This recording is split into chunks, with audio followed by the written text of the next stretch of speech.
Welcome everybody. This is a test run of my live commentary 50 days of Green Hell videos.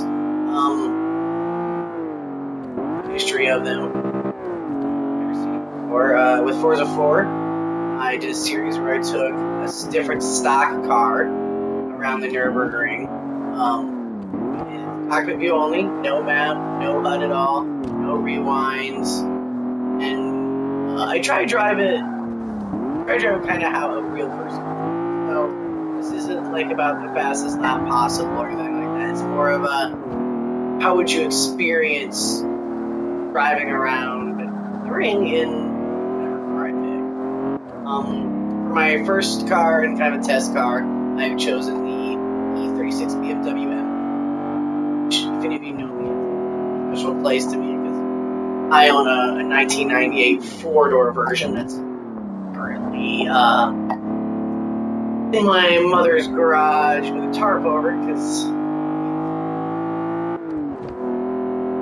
but this is the Euro spec model, so the American one had about 240 horsepower, and the European one got, of course, 300. Why would we actually need 8 type of horsepower here? Mine is a 4 or 5 speed, so it's a little rarer than normal.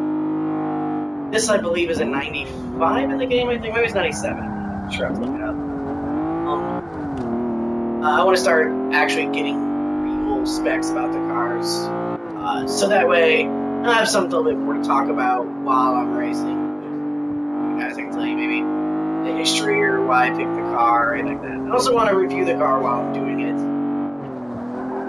When I did it before, all you got was a paragraph about my thoughts. And I don't know, maybe in the I don't dare claim I'm this good, obviously, but you know the Top Gear style, where it's more interesting if someone or Chris Harris would drive. It's always more interesting when someone actually talks about the car while it's actually being driven. Again, I may be biased, but I love this car. I think, especially European spec, I think it has a fantastic amount of power. 300 horsepower is like this. It's fun, super neutral, absolutely just great to drive. And the real version, you can't really hear it here. Fantastic exhaust though, just fantastic. That's the other thing I'm doing this test for, to see if maybe change something downs. I don't really like here. I'll slow down and maybe that better. It might be too loud. I'll have to kind of see. Actually watching this yet, so obviously nobody can tell me live if it's working. I'll go back and check and see. Car's great though. I mean, grip when you need it. Brakes, I don't know if it's maybe Forza 5. I'm still trying to get a feel on the brakes or if it's the car, but they're not nearly as good as you would expect to have an M-Class car. Still good, but I don't know. I expect a little more bite in them. The actual car, though, feels fantastic. It's just loose enough to keep it interesting. But, like I said, with it being as neutral as it is, I mean, drifting this car is real life. I mean, there's a reason. Autocross events, they're just fantastic cars. Well, there. I'll probably delete the old video, so I'll repeat some stuff. New ring, I'm still getting used to. I played the hell out of it Forza 4, but this new one is just so different, much narrower. Like, you get this real feeling of if you fuck up at all your toes. Like, I definitely felt like the Forza 4 one, I had much more room for error. If you watch some of my videos, you can see that I'm in no way a great driver in this game. But in the Forza 4 version, even I was doing alright, keeping the car on and doing pretty well in this. But now, and with this new ring, I feel like I'm constantly on the edge of sliding off or hitting something or just...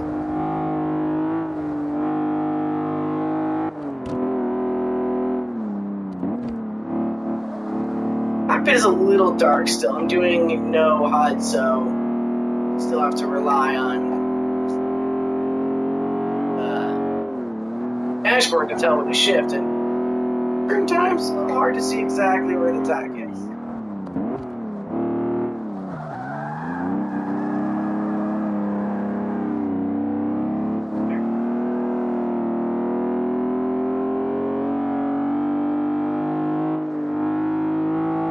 I can never get this section right. I don't know what I do wrong, if I come into it too slow or whatever. Never get that right. I always either pop off or I can't get in the groove. I need someone who's better than me to tell me exactly how to get in that the best. That was really the goal of the others too, was to get to know the course better. Of course, there was a combination of getting to know the cars in Forza 4 and getting to know the course. Driving all these different cars around the same course, I mean, you really don't.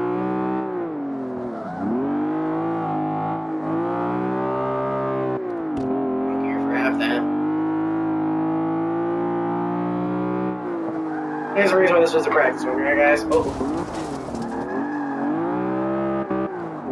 Theoretically, the next is going to be better. Awesome car. The M3s have always been fantastic cars. The new ones, I feel, are kind of losing their roots. If you look at like the E30 especially, which is kind of considered like the perfect M3. Lightweight, grippy, fun to drive. Oh my god! No, ignore all my driving. Lightweight, fun to drive, and peppy, just like not stupid amounts of horsepower. Enough that you would need to have fun. I feel like the new ones with the V8s, all of that, I don't know, I feel like they're losing something, they're getting too heavy. You compare the size of an E90 M3, it's about the same size as an old E39 M5. I mean, they're getting big, they're getting up there. A little too bad, because I feel like that's what Merc does that I'm not a big fan of. Mercedes goes, you know, let's make it big and luxury and then just put a V12 with twin turbos. Yeah, it's still fast, but it's not going to grind corners very well.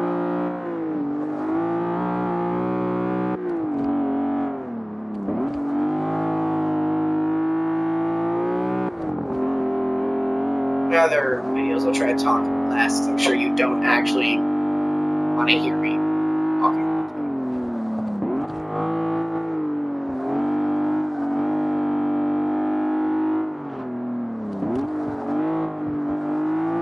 Feel free to criticize my driving, I know you will, because I'm terrible at this, but theoretically, once I've done this for a while, my driving. I do want to have guest drives like I did last time. I'd love to have, who's the gap come back?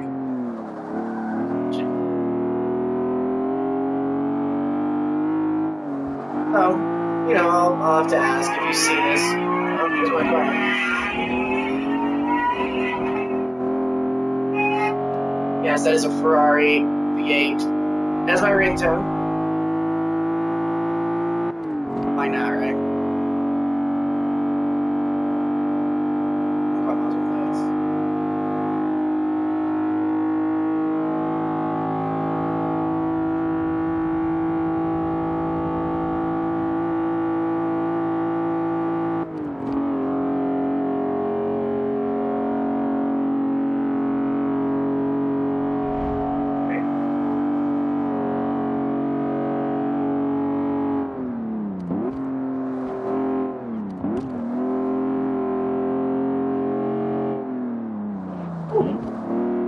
Forgot what I was doing there briefly.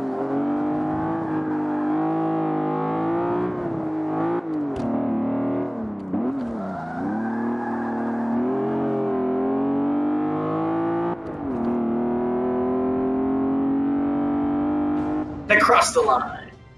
So there's my horrible 9-minute 22-second lap. Thank you for watching the pilot, let's call it, of the new 50 Days of Green Hell. Hopefully I'll have some more for you coming up soon. So thank you for watching.